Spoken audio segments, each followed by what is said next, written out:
Hello everyone. Transfer of property act की इस video lecture series में आज हम लोग बात करेंगे सेक्शन 38 की, that is transfer by person authorized only under certain circumstances to transfer. और इस वीडियो में सबसे पहले हम देखेंगे कि बेयर एक्ट इस सेक्शन को किस तरह से डिफाइन कर रहा है।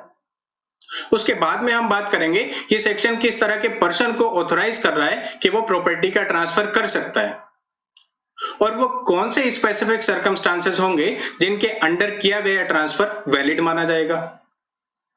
देन हम देखेंगे ये जो सेक्शन है वो किस तरह के ट्रांसफर के ऊपर एप्लीकेबल है, ट्रांसफरी की क्या क्या ड्यूटीज होंगी जिसको कि उसे फुलफिल करना होगा at the moment of transfer of property, burden of proof किसके ऊपर लाई करेगा, और फाइनली हम बात करेंगे एक लैंडमार्क केस की, that is Hanuman Prasad Pandey versus Babui Munraj Kanwar का। ये 1856 का एक केस है, काफी लैंडमार्क केस है, इसको हम हिंदू लॉ में भी पढ़ते हैं। तो ये शुरुआत करते हैं बेयर एक्ट के साथ में।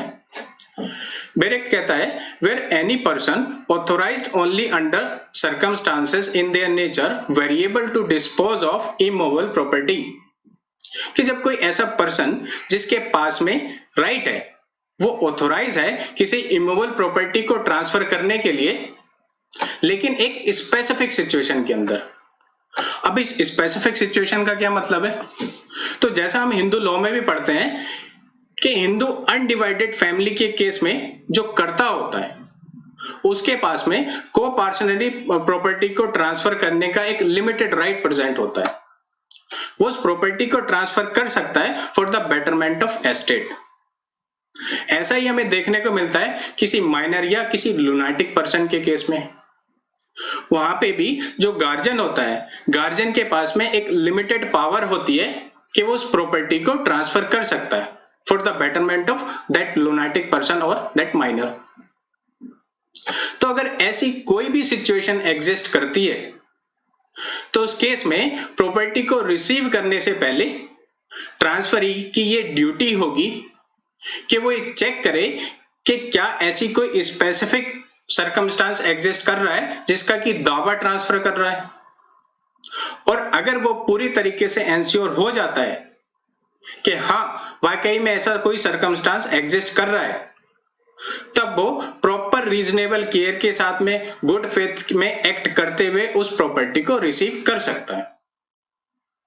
और अगर वो ऐसा करता है तो लॉ ये प्रिज्यूम करके चलेगा कि पूरा का पूरा जो ट्रांसफर है वो गुड फेथ में हुआ है और ट्रांसफरी के फेवर में सारे राइट ट्रांसफर किए जाएंगे, और फ्यूचर में कोई भी ना तो ट्रांसफरर और ना ही उस प्रॉपर्टी में इंटरेस्ट रखने वाला कोई दूसरा पर्सन उस ट्रांसफर पे सवाल खड़े कर सकता है। नेक्स्ट हम बात करते हैं सेक्शन की एप्लीकेबिलिटी की। तो ये सेक्शन एप्लीकेबल है हर ट्रांसफर पे जहां पे जो ट्रांसफर है वो विद कंसिडरेशन हो रहा है, चाहे वो मॉर्गेज हो, सेल हो, एक्सचेंज हो या लीज हो। नेक्स्ट हम देखेंगे भाई ये जो सेक्शन 38 है वो किस तरह की ड्यूटीज ट्रांसफर के ऊपर इंपोज कर रहा है। तो जैसा हमने अभी डिस्कस किया, सेक्शन 38 दो तरह की ड्यूटी ट्रांसफरी के ऊपर इंपोज करता है। पहला कि उसको ये चेक करना होगा कि जिस स्पेसिफिक सर्कमस्टांस का हवाला देके ट्रांसफर प्रॉपर्टी को ट्रांसफर कर रहा है क्या वाकई में ऐसी कोई सिचुएशन एग्जिस्ट कर रही है, और अगर एग्जिस्ट कर रही है तो वो प्रॉपर रीजनेबल केयर के साथ में उसको रिसीव करेगा। और दूसरा, ये जो पूरा एक्ट ट्रांसफर कर रहा है ये गुड फेथ में होना चाहिए। अब सवाल यहाँ पे ये आता है कि भाई ये कैसे डिसाइड होगा कि कोई एक्ट गुड फेथ में हुआ है या नहीं है?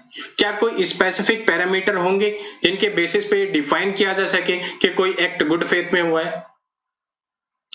तो इसका जवाब दिया अलग अलग डिसीजन में कोर्ट ने। कोर्ट कहता है कि भाई ऐसा कोई हार्ड एंड फास्ट रूल नहीं है जिसके बेसिस पे डिफाइन किया जाए कि कोई एक्ट गुड फेथ में हुआ है या नहीं। ये डिपेंड करेगा केस टू केस। एग्जाम्पल के लिए मान लो कोई एक प्रॉपर्टी है जिसकी मार्केट वैल्यू 10 लाख रुपए है, लेकिन इस प्रॉपर्टी का ट्रांसफर हो जाता है 2 लाख में, तो कोई भी रीजनेबल पर्सन ये प्रिज्यूम कर सकता है कि यहाँ पे जो एक्ट हुआ है वो गुड फेथ में नहीं हुआ है। और इस पूरे के पूरे सिनेरियो में सब कुछ प्रूफ करने की जो जिम्मेदारी होगी वो ट्रांसफरी की होगी। ट्रांसफरी को ही ये प्रूफ करना होगा कि उसने जो प्रॉपर्टी को रिसीव किया है वो रीजनेबल केयर के साथ में रिसीव किया है और प्रॉपर्टी रिसीव करते समय उसकी कोई भी मेल इंटेंशन वहां पे प्रेजेंट नहीं थी, उसने सब कुछ एक गुड फेथ में किया है। अब सवाल यहां पे ये आता है कि भाई मान लो ट्रांसफरी अपनी ये ड्यूटी फुलफिल नहीं करता है, वो गुड फेथ के बिना ही उस प्रॉपर्टी को रिसीव कर लेता है, तब क्या होगा? तो सेक्शन 38 कहता है कि अगर ऐसा कोई ट्रांसफर हुआ है तो वो ट्रांसफर वॉइडेबल होगा। वॉइडेबल कराएगा कौन? तो उस प्रॉपर्टी में इंटरेस्ट रखने वाला कोई भी पर्सन सीधे कोर्ट जा सकता है और वहां पे कोर्ट जो होगा उस ट्रांसफर को वॉइड डिक्लेयर कर देगा। इसको एक इलस्ट्रेशन से समझते हैं। एग्जाम्पल के लिए कोई एक हिंदू विडो है, उसके हस्बैंड की डेथ हो जाती है और वो अपने पीछे कुछ कोलेटरल हायर्स को छोड़ के जाता है। कोलेटरल हायर से हमारा मतलब होता है उसका कोई भाई बहन भतीजा वगैरह। अब जो प्रॉपर्टी अपने पीछे छोड़ के गया है उसी में से एक ही जो विडो है उसको अपना मेंटेनेंस करना है। अब सिचुएशन ये बनती है कि उस प्रॉपर्टी में से अपना मेंटेनेंस नहीं कर पाती है, तो वो डिसाइड करती है कि अपनी वो प्रॉपर्टी सेल कर देगी बी को। तो इस केस में बी की ये जिम्मेदारी बनेगी कि उस प्रॉपर्टी को खरीदने से पहले वो ये चेक करे कि क्या वाकई में ऐसा है कि उस प्रॉपर्टी से इतनी इनकम नहीं हो पा रही है कि ए अपना गुजारा चला सके। और अगर प्रॉपर इंक्वायरी के बाद में सेटिस्फाई हो जाता है कि हाँ वाकई में ऐसी सिचुएशन बन रही है, तब वो उस प्रॉपर्टी को रिसीव कर सकता है और इस केस में उसके ऊपर कोई भी सवाल खड़ा नहीं होगा। सारे के सारे राइट जो होंगे वो बी यानी कि ट्रांसफरी के फेवर में ट्रांसफर हो जाएंगे। अब हम अपने केस लॉ पे आते हैं। तो ये जो केस था हनुमान प्रसाद पांडे वर्सेस बबुई मुनराज कंवर का, एक लैंडमार्क केस है मेंटेनेंस और गार्जियनशिप का। इसमें जो चीफ जस्टिस थे जस्टिस नाइट ब्रूस, उन्होंने अपने जजमेंट में ये मेंशन किया कि अगर ऐसी कोई प्रॉपर्टी ट्रांसफरी रिसीव कर रहा है तो ट्रांसफरी के ऊपर सेक्शन 38 केवल इतनी रेस्ट्रिक्शन इंपोज करता है कि वो ये पूरी सिचुएशन को मॉनिटर करे, सिचुएशन को एसेस करे कि क्या वाकई में ऐसे सर्कमस्टांस बन रहे हैं जिनका दावा करके ट्रांसफर अपनी प्रॉपर्टी को ट्रांसफर कर रहा है। और अगर वो इन सब चीजों को देखने के बाद में सेटिस्फाई हो जाता है और जरूरत पड़ने पे कोर्ट में भी उस चीज को एविडेंस के साथ में प्रूफ कर सकता है, तो कोई भी अड़चन नहीं आएगी, ट्रांसफर उसके फेवर में बिना किसी रोक टोक के हो सकता है। इस केस में ट्रांसफरी की ये ड्यूटी नहीं बनेगी कि वो ये भी जाके चेक करे कि ट्रांसफरर किस इंटेंशन के साथ में प्रॉपर्टी को ट्रांसफर कर रहा है। मतलब कि उस प्रॉपर्टी को बेचने के बाद ट्रांसफर के हाथ में जो पैसा जा रहा है उस पैसे का किस तरह से इस्तेमाल कर रहा है।